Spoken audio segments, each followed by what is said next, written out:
আসসালামু আলাইকুম। আলহামদুলিল্লাহ আমার কোয়েল পাখিটি ফুল ফোটা শুরু করছে। আজকে ১৬তম দিন। এই যে অল্প অল্প ফুটতেছে। আর এই যে আমি ১৬তম দিন এই পরিণতি কইরা একটা ডিম আরকি জিয়া করে ফেলছিলাম। পরে বাচ্চাটা ফুটতে প্রচুর সমস্যা হয়েছিল।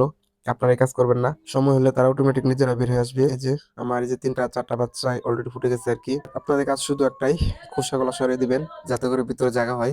আর এই যে সব ডিমের লালাগুলো যেন একটা ডিমে লেগে যায় তাহলে বাচ্চাটা ফুটতে অসুবিধা হবে। আমি খোসাগুলো সরিয়ে নিচ্ছিলাম আরকি।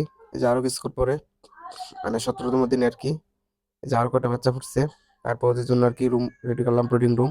ব্রুডিং এর সর্বপ্রথম গ্লুকোজ মিশ্রিত পানি খাওয়াতে হয় আর কি, কিন্তু আমি গ্লুকোজ পাইনি। আমি বাজারে খুঁজছি প্রচুর কিন্তু পাইনি, তাই শুধু যে লাইসিবেট মিশ্রিত পানি দিয়ে রাখছি। এখন বাচ্চাগুলো দিব। তারপর এই যে দেখেন মাশাআল্লাহ আরো একটু হয়ে গেছে। ৪-৫টা ডিম মনে হয় ফুটবে আর কি, বাকি ওগুলো নষ্ট আর কি, আমি চেক করছিলাম। তারপরে যে ব্রুডিং করে ওদেরকে ট্রান্সফার করতেছিলাম। আর এখানে আমার একটু তাপমাত্রা কম হয়ে গেছিল, যে কারণে আমার অনেক বাচ্চা মারা গেছিল। বলে আপনারা এই কাজটা করবেন না। একটা মিটার আছে, আমি স্ক্রিনে দেখা দিব পরে।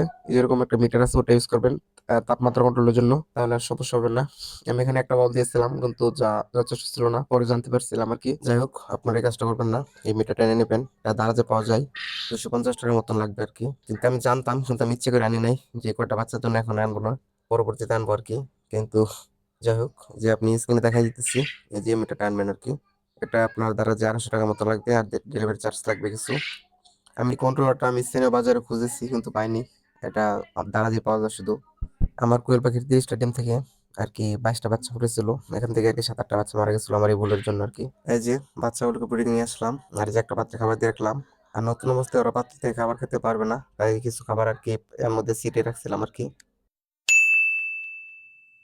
আলহামদুলিল্লাহ, যে কোয়েল পাখির ডিমের সাথে যে 5টা মুরগি ডিম দিয়েছিলাম, আজকে 21তম দিনে এই যে বাচ্চাগুলো ফুটে গেছে। আর এই যে নতুন করে আবার 110টা ডিম দিয়ে বসিয়ে দিচ্ছি। আর এই যেখানে এখন বুডিং করে দিয়ে দেবো এগুলোকে।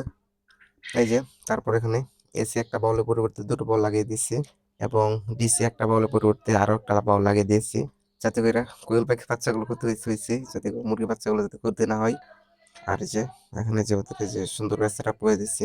তাপমাত্রা বাড়ানোর পর আর একটা বাচ্চা মারা যায়নি, আলহামদুলিল্লাহ, এখন ভালোই আছে। তো ভিডিওটা শেষ করছি। আসসালামু আলাইকুম।